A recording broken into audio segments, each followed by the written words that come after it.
Oh, what an engine! What a machine! Now, when you get a Ford Ranger Raptor for 2 hours, the only correct thing to do is to put it on Baja mode, floor the throttle, and never look back.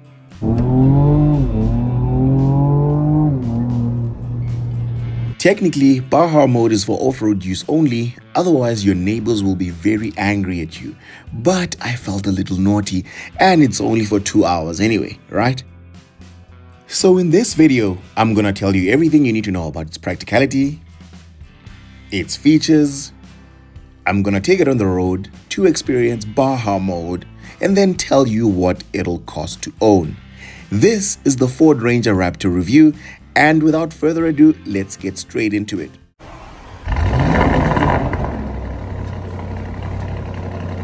Car Talks: Power, Precision, Performance. Now, although we do work with Ford South Africa directly, the waiting list on the Raptor is quite long. So while I wait for my allocation, I thought, you know what? Let me try my friends at Ford Woodmead, who are part of the Hatfield Motor Group, because we do work with Hatfield as well. And the dealer principal said, sure, come through and pick it up. We absolutely love your work. So shout out to the team at large for making it happen. A Raptor is a high-risk vehicle, unfortunately, so to get a dealership to even release it is a bit of a big deal, so I'm honestly thankful for that. Now back to the reason that brings us here today. The Ranger Raptor, as big and as menacing as it is basically a baby Raptor in the United States, because they still get the full-fat F-150 Raptor, which is nearly 6 meters long and has a supercharged 5.2-liter V8 engine. We don't get this in South Africa, presumably due to price point, because the base cost is about 1.3 million rands before VAT and customs, and once those are factored in, then you'd be looking at a starting price of about 1.8 million rands. So the Ranger Raptor that we do get in South Africa is the miniature Raptor, which is supposed to be more cost efficient, but it's still mighty impressive because it is powered by a 3-liter V6 turbo petrol engine producing 292 kilowatts and 583 Newton meters of torque. Power is sent to all 4 wheels or just the rear wheels depending on the mode via a 10-speed automatic gearbox. It weighs a smidge under 2.5 tons, which officially makes this the biggest and heaviest bike we've reviewed on the channel, so it is quite enormous. It sits taller and wider than the normal Ford Ranger, and the wheel arches alone look noticeably meatier. I mean, I've parked a Wild Track next to a Raptor when I had it on test, and the Raptor looks like it just had a Wild Track for breakfast. Now, Ford doesn't actually claim an acceleration time from 0 to 100 kilometers per hour on any official media releases, but most publications, both locally and internationally, seem to be getting anywhere between 5.7 and 5.9 seconds.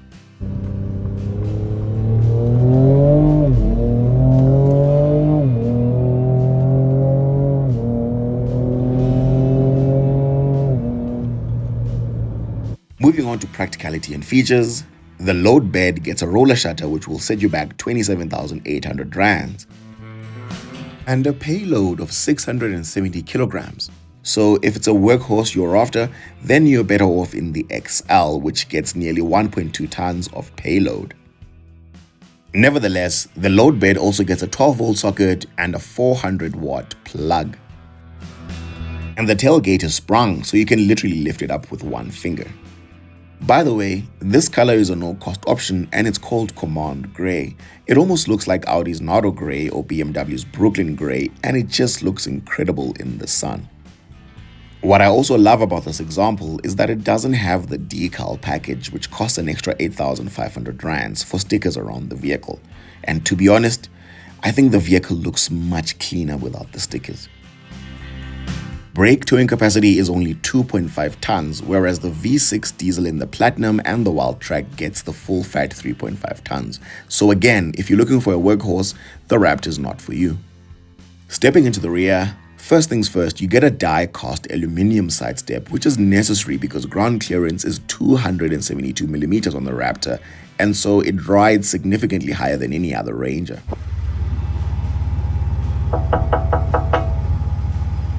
You get a black and red leather bench with red stitching and Alcantara inserts, which comes with a center armrest and 2 cup holders. You get Isofix anchor points to safely mount your child seat. Speaking of safety, the Ranger gets between 7 and 9 airbags depending on the market, and a 5-star Euro NCAP rating. You get 2 air vents, 2 USB ports which are a Type A and a Type C, and a 400-watt plug. As always, I'm 1.78 meters tall or 5'10", and sitting behind my driving position, I'm basically a stone's throw away from touching the front seat because of the ladder on frame chassis.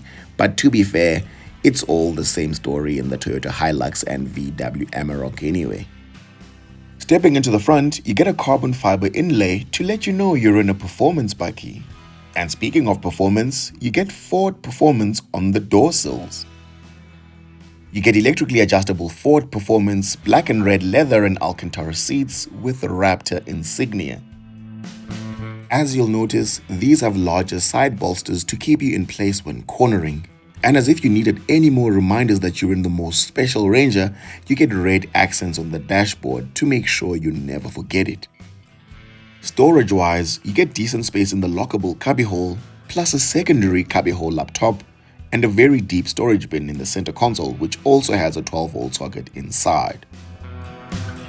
You get a wireless charger, 2 USB ports, 2 cup holders in the center console, and another 2 cup holders in front of the side air vents.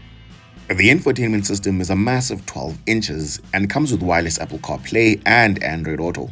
And what I appreciate about it is despite its sheer size, you still get physical climate control buttons. What I don't like about the system is how laggy it is when Apple CarPlay is connected. It happened in the Wildtrak POV as well, and someone in the comment section actually noticed it, so this is the second time it's happening now. For instance, as you can see, I've already physically made a turn to the right, whereas this is still showing as coming up on the map. And quite literally, the vehicle on the map only made a right turn about a minute after I had physically made the turn. So yeah, between CarPlay and Ford, something needs to happen. In front of us is a leather-wrapped steering wheel with beautiful paddle shifts. They're quite elongated so they can accommodate your entire hand, and these are metal by the way, so they feel really good to the touch. The steering wheel also has an R button which you can use to set up any of the drive modes. For instance, you can have Baja mode configured to the R button. And while we're on the topic of all things Baja mode, it has an anti-lag system built into it which keeps the turbo spooled up for up to 3 seconds after you've lifted off the throttle, so that there's no turbo lag when you resume acceleration. You get a 12.4-inch digital instrument cluster, and this is the cluster I feel the Wildtrak should have gotten as a R1,000,000 bakkie. Nevertheless, the graphics are very crisp. You also get 6 auxiliary buttons which allow you to hook up a secondary battery and other accessories such as a winch and spotlights, for example. Using the swivel wheel in the center console, you can toggle through between various drive modes to suit every terrain. So you've got rock, you've got Baja, you've got sand, mud, slippery, sport, and normal. This also gets a low-range transfer case with 2 locking differentials, so you've got your 4 low and your 4 high mechanical modes. And if you want to learn all about these modes, then click on the Wildtrak video where we took it off-roading. I'll leave a link in the description box below. Apart from the seats and a couple of bits and pieces, by and large, this interior looks identical to the other Ford Rangers like your Platinums and your Wildtraks, but that's not to say that's a bad thing at all. Stepping around to the front of the vehicle, you get 2 extraction points and a steel underbody protector. You also get the Matrix LED headlights with a design that is unique to the Raptor, and the iconic C-clamp LED daytime running lights. Now for the fun part, let's fire her up and hit the road.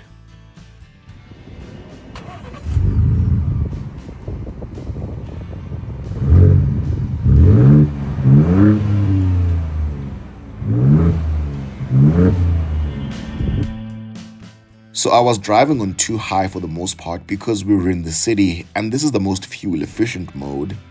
Now, one thing to note about Baja mode is that it automatically starts on 4x4, but you can manually override that by putting the vehicle into 2 high yourself. But the driving experience of 2 high in the Raptor is just exhilarating because it will light up its rear wheels without any provocation.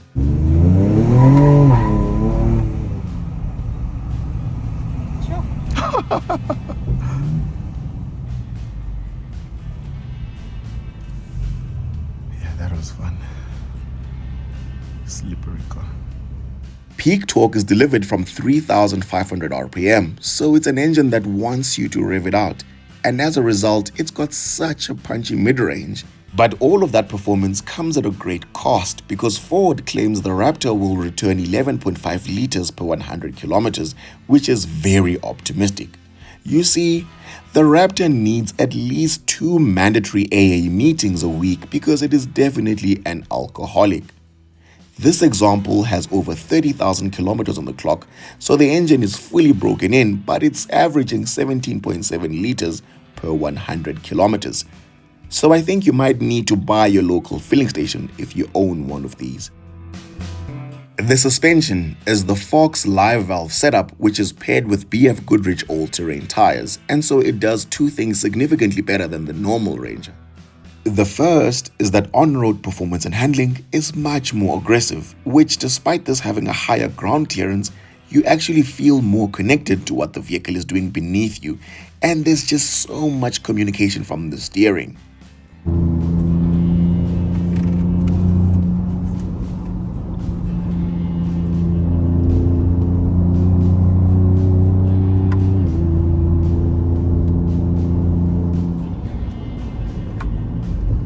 The other benefit is the heavy-duty off-road side of it, and you can be a lot more aggressive with it off-road without having to worry about breaking the suspension.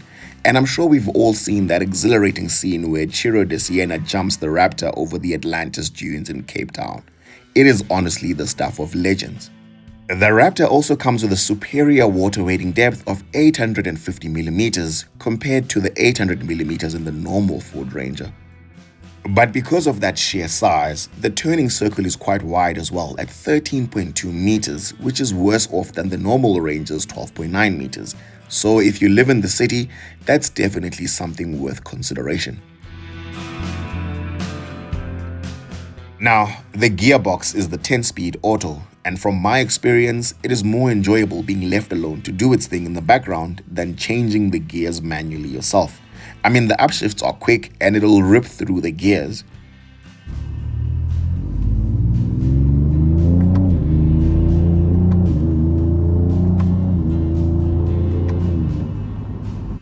But the downshifts, not so much. In fact, they're quite laggy.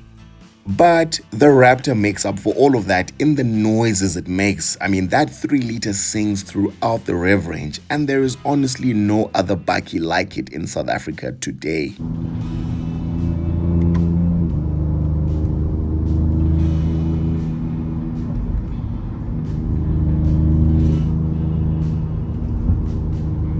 The Raptor gets a 4-year 120,000 kilometer warranty, but the service plan is sold separately and the prices are on your screen.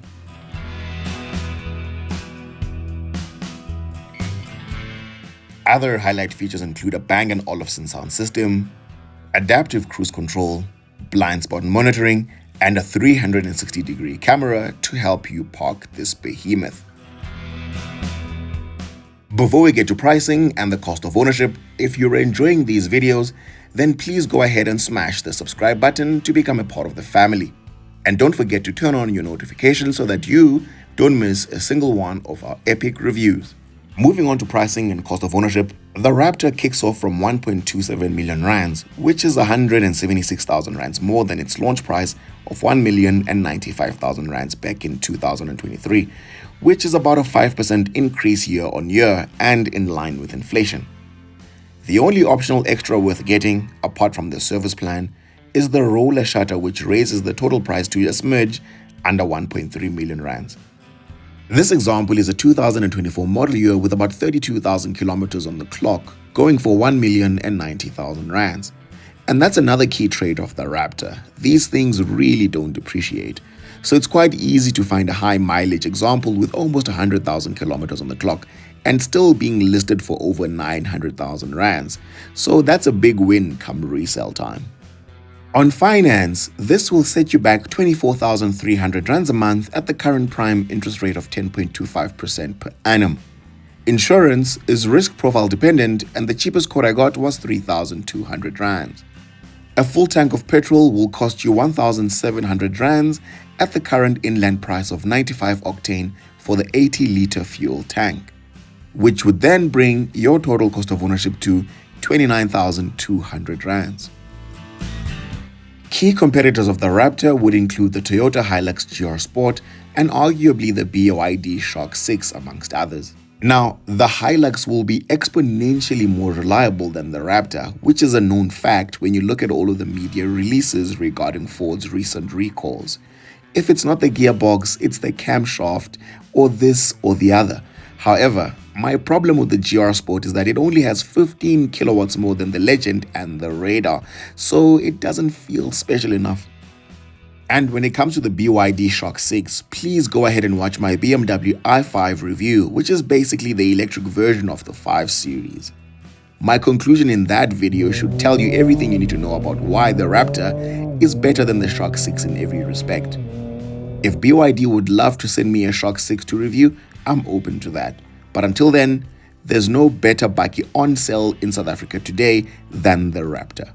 And if I had the money for 2 to 3 cars at a time, the Raptor would be amongst one of them.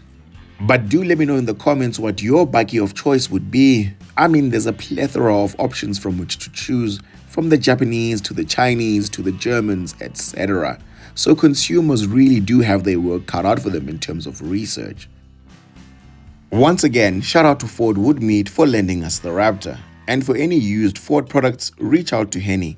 I'll leave his details in the description box below.